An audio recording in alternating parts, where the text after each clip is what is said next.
Assalomu alaykum. O'tiring. Hurmatli talabalar, bugungi bizni siz bilan o'rganadigan mavzumiz butun dunyoni o'zining jozibasi bilan band qilayotgan, o'ziga qaratayotgan sportni tarixiga bag'ishlanadi.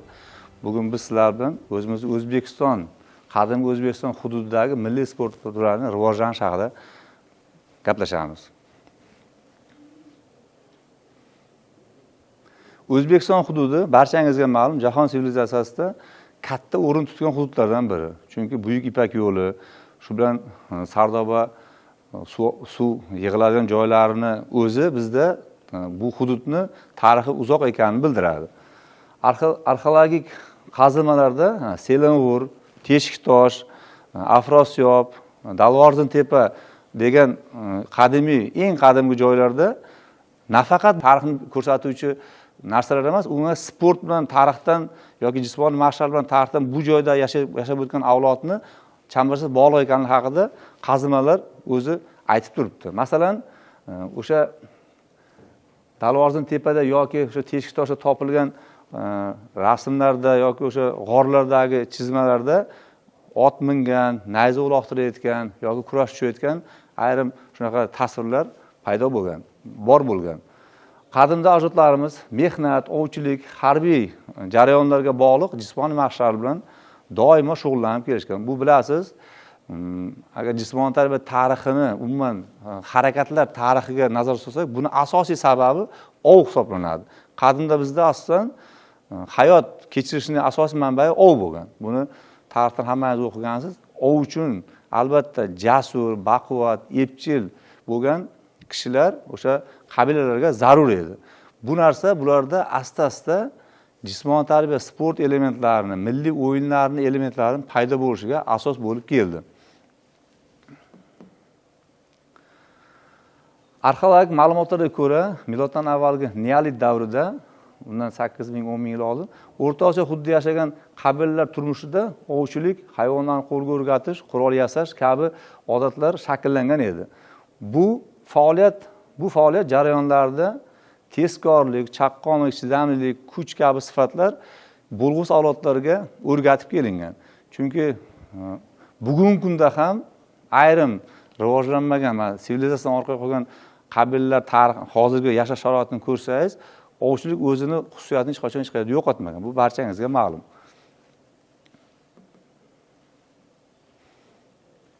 Farg'ona viloyatidagi Selang'ur g'orida topilgan neolit davriga oid suratlarda shunday chizmalar bor. Mana masalan, shu yerdagi chizmalarga e'tibor bersangiz, masalan,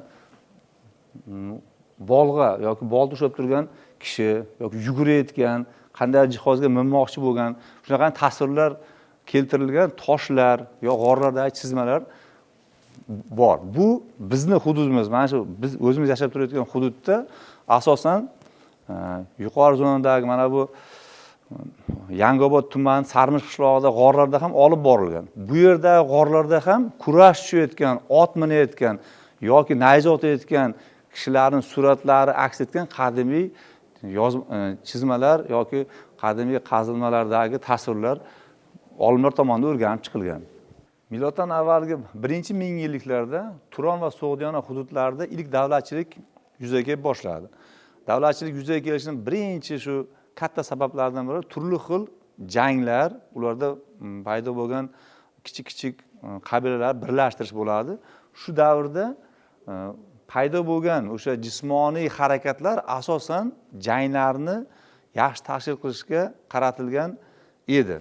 Shu davrdagi asosiy, shuning uchun ham xalq orasida eng ko'p tarqalgan sport turlari deb atalishi mumkin bo'lgan turlar sifatida nayzabozlik, qilichbozlik, ot poygasi, chavandozlik, kamondan o'q otish, kurash va turli xil olishuv turlari urfga kirib ketgan. Bugungi kunda ham bu turlar o'zini saviyasini yo'qotgan emas. Chunki mana bugungi kunda ham bular ichida hozirgi zamonaviy olimpiya turlarida ham musobaqalashtirilayotgan turlar davom etib kelyapti. Bu turlar nafaqat jang tayyorgarligi vositasi, balki yoshlarning jasurlik, baquvvat qilish yoki jamoada o'z o'rniga ega bo'lish kabi xislatlarni rivojlantirishda ham qo'l kelgan.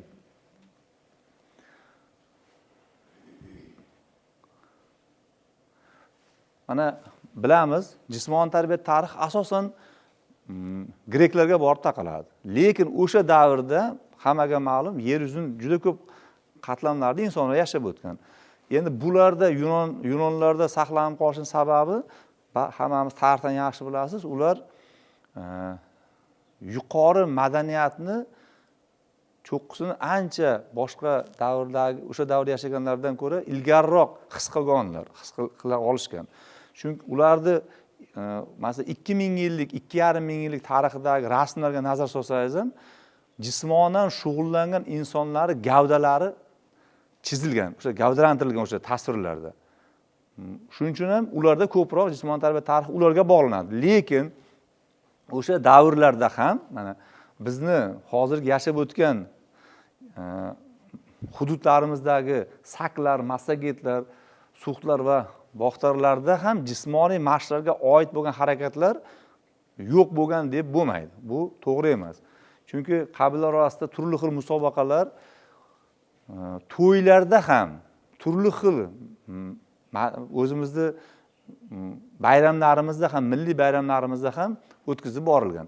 Misol uchun o'sha kurashmi yo masalan oddiy bitta olovdan sakrab o'tish degan narsa bor. Bilasiz, endi aviasiya davrida rosa katta urushga kirgan. Umumiy holatda bu jismoniy mashq sifatida ham aslida o'sha davrda insonlarini nazarda yuqori saviyali mashq hisoblangan. Xuddi shunday o'sha davrdagi insonlarni musobaqada g'olib bo'lganlariga rag'bat sifatida istagan qizlarga uylanish degan narsa ham kiritilgan. Bu o'sha davrni mana bugungi kundagi eng zamonaviy kishilarni yutuqlariga teng narsasida bo'ladi. O'sha davrdagi jismonan baquvvat bo'lgan kishilarni bugungi kunda yutuqlariga teng narsasida bo'ladi. Ayniqsa massagetlar va baxtarlar jang oldidan kurash va qilichbozlik kabi turlarni takrorlab olishganda, endi buni sababi bilasiz, jang shundayki, hududlardagi hayvonlar yoki umuman hududlarda o'sadigan daraxtlar shularga bog'liq tarzda o'sha qo'shinlar shunga o'xshab jangga tayyorgarlik ko'rgan. Endi buni tarixdan o'qigansiz. Misol uchun piyoda askar otliqqa qarshi ham kurashishi mumkin. Shuning uchun jismoniy mashqlar ularni o'sha ruhan va o'ziga bo'lgan ishonchini orttirishga xizmat qilgan. Tarixda bizni buyuk insonlarimiz, masalan, ajdodlarimiz yashab o'tgan, bulardan bittasi Ibn Sino. Shuning uchun ham tarix haqidagi barcha yozishmalar, umuman salomatlik haqidagi tushunchalar hammasi aylanib Ibn Sinoga borib taqaladi. Ibn Sino o'z davrini nafaqat tibbiyot sohasida yetuk kishisi, u umuman jamiyat haqidagi tushunchalari ham, umuman bugungi kundagi urfga kirib borayotgan psixologiya haqidagi tushunchalar ham yuqori bo'lgan inson bo'lgan. U kishini tip qonunlar deb yaratgan asarida jismoniy faol yoki jismoniy kamolotga erishgan inson haqida tushunchalar dastlabki ko'rinishlar keltirilgan deb aytiladi, lekin aslida bugungi kundagi ma'lumotlar bilan solishtirilganda uning saviyasi o'ta yuqori ekani tan olinmoqda. Bu kishini tushunchalari bo'yicha yozilgan yozishmalarda har bitta harakatni, tanani har bitta a'zosidagi bajarilgan harakatni tanaga bo'lgan ta'sirini to'g'ri tasvirlab berilgan. Masalan, bu yerda u bo'lib chiqyapti tip qonunlarda, masalan, tez harakatlar, yengil harakatlar, kuchli harakatlar, o'ta kuchli harakatlar, maxsus harakatlar degan narsalarga ajratyapti. O'sha davrning tushunchalar. Lekin umumiy holatda hozirgi kunda 5 ta jismoniy sifat degan narsa ilgari suriladi. Bu barchangizga ma'lum. O'sha jismoniy sifatlarni dastlab ko'rinishlari sifatida bularni keltirish mumkin. U kurash, chavandozlik, nayzabozlik, qilichbozlik, arg'imchoqda uchish kabi milliy o'yinlarni shifo sifatida ham tavsiya etgan. Misol uchun, o'sha arg'amchida uchish degan narsa bor. Arg'amchi uchishda o'zingiz ham shu boshingizdan balkim kechirgandirsiz. Inson o'zini yengil his qila boshlaydi. Bu shunaqa psixologiya. Yoki chavandozlik bo'ladigan bo'lsa, siz o'zingizni o'ta baquvvat sezasiz. Chunki siz yerda 2 oyoqda emas, 4 oyoqda turasiz-da, ustiga mingan ulovingiz sizni yana ham mustahkamroq yerga o'rnashtiradi. Nima uchun bu turlar o'sha urfga kirib bordi? O'sha paytda nega odatga aylanib bordi? Chunki har bitta o'sha davrini yetuk kishisi o'sha xalqiga yoki o'sha davrga xizmat qilish uchun birinchi o'rinda salomatlik degan narsaga ahamiyat berilishi shart. O'zingizda ham mana kelajakda davlatga xizmat qilayotgan paytingizda agar salomatligingizga pand berilsa, bu narsani amalga oshira olmay qolishingiz mumkin. Keyingi allomamiz Alisher Navoiy bu kishi haqida ham hamma o'ziga tushunchaga ega. Masalan, maktab adabiyotida Sadd Iskandariy degan hamsan bitta bo'lagi kiritilgan. Shunda bilasiz, Iskandar Zulqaynar haqida ham so'zlar boradida, o'sha joydagi keltirilgan iboralarda Alisher Navoiyni jismoniy tarbiya yoki umuman salomatlik haqidagi fikrlarini tushunib yetish mumkin. Mahbul Qulubda ham umuman jami qaysiki asarlar bo'lsa, unda albatta kurash, nayzabozlik, qovoq o'yini, tiranbozlik kabi o'yinlar haqida aytib o'tiladi. Masalan, qovoq o'yinini misol kelib, sizga sal nomonroq o'yin bo'lishi mumkin. Qovoq o'yini shunday o'yinki, chavandoz yoki piyoda askar yurib keladi, kamondan harakatda yurib, ilib qo'yilgan qovoqqa nayzadan o'q otadi. O'sha otayotgan o'qini harakatda va joyidan turib otishda u jang maydonidagi o'ziga baho qo'yadi. Xuddi shuning uchun bu ancha urfga kirgan sport turi deb hisoblash mumkin. Bobokalonimiz sohibqiron Amir Temur bu haqda butun dunyo baribir o'zgacha tushunchaga ega, chunki jang olib borish usullarini mukammalligi bu kishini deyarli yarim dunyoni bosib olishiga xizmat qildi. Buning tagida shunday mehnat yotibdiki, Amir Temurni har bitta jangga puxta tayyorgarlik ko'rish va askarlarni alohida tayyorgarlik bilan jangga olib kirishi katta rol o'ynagan. Uni o'sha jangga kirish paytidagi har bitta askarni masalan kurashdan yoki nayzabozlikdan, qilichbozlikdan, chavandozlikdan, merganlikdan mahoratlarini tekshirib, uni o'sha jangni saviyasiga qarab o'sha askarlik qatorlariga joylashtirib janglarni olib borgan. Feodalizm va ilk islom davrlarida milliy o'yinlar va diniy bayramlarning ajralmas qismiga aylandi. Masalan, bu yerda o'zimizni hozirgi kungacha davom etib kelayotgan Navruz yoki to'y ayyomlaridagi urf-odatlar. Bu narsa xalqimizga bizni ilk ko'rinishdagi jismoniy harakatlarimiz yo'qolib ketmasligiga xizmat qiladi. Bu yerda ham o'sha masalan ot poygasi, masalan xalq o'yinlari orasida endi siz bu narsalarni o'ynaganmisiz? O'ynagan bo'lishingiz kerak. Masalan, to'ylarda quloq cho'zma degan o'yin bor, xabarlaring bor, eshitganmisizlar shuni? O'sha o'yin ham bolalarni jamiyatda o'zini o'rnini egallashga xizmat qiluvchi o'yinlarda, masalan, tangani tugadi, ro'molchaga otadi, kim bu birinchi bo'lib olib kelsa, o'ziga sovg'a topshiriladi. O'sha bolalar ham yugurish, epchillik, umuman kuch shu sifatlarini rivojlantirishga xizmat qiladi. Yoki qizlarni turli xil o'yinlari bo'lgan, masalan, happak o'ynaganlar bormi ichimizda? O'sha happak o'yinini birinchi qo'yayotgan asosiy maqsadi tikishga qizlar tayyorlashdi o'zi aslida. Tikish bichish ishlari bormi? O'sha happak o'yini shu narsalarga xizmat qiladi. Har bitta, masalan, yoki masalan bolalarning o'rtasidagi yashinib o'ynaydigan o'yinlar bor, masalan, bekin machoq yoki to'p tosh degan o'yinlar bor, milliy o'yinlardan. Yoki masalan chillak degan o'yin ham bor. O'sha chillak o'yinlari hammasini tagida katta maqsadlar joylashgan. Masalan, chillak o'yini bilasiz, ota-bobolarimizda chorvachilik degan tur to'xtovsiz davom etib kelgan turlardan bittasi. Demak, u cho'ponmi? Demak, albatta tayoq bilan yurishi aniq. O'shanga mos o'yinlar shunday yaratib kelingan. Qadimgi O'zbekiston hududida milliy sport turlarining rivojlanish insonning mehnat, jang va madaniy faoliyat bilan chambarchas bog'liq bo'lib, bu jarayon ming yillar davomida uzluksiz takomillashib kelgan. Mana shu bu yerda qadimiy o'yinlar, turli xil maqsadlarda o'ynalgan o'yinlar bugungi kundagi sport turlarining asosi sifatida paydo bo'ldi. O'sha hozirgi kunda biz tomosha qilib, sevib tomosha qilayotgan uloqni ham birinchi ko'rinishi bugungi kundagidek bo'lmagan. Yoki kurashni ham bugungi kunda masalan o'sha maxsus joylarda olib borilayotgan musobaqalari qadimda unaqangi ko'rinishda bo'lmagan. Shuning uchun ham ming yillik tarixda ular charxlanib borib, bugungi sport turlari ko'rinishiga aylanib keldi. Bizni milliy qadriyatlarimizni katta bir qismini tashkil qiluvchi milliy o'yinlarimiz albatta biz orqali, shu bilan siz orqali kelajak avlodga yetib borishi, buni unutilmasligi shart hisoblanadi. Tarixiy O'zbekiston hududidagi sport turlarini, umuman milliy o'yinlar rivojlanishiga oid ayrim misollarni ko'rib chiqdik. Bu haqda kimda qanaqa savollar bor? Marhamat. Sport turlarini bugungi yosh avlodga beradigan foydali jihatlari bo'yicha. Biz jamiyatda pedagog sifatida shunday oldimizga qo'yilgan vazifa bor.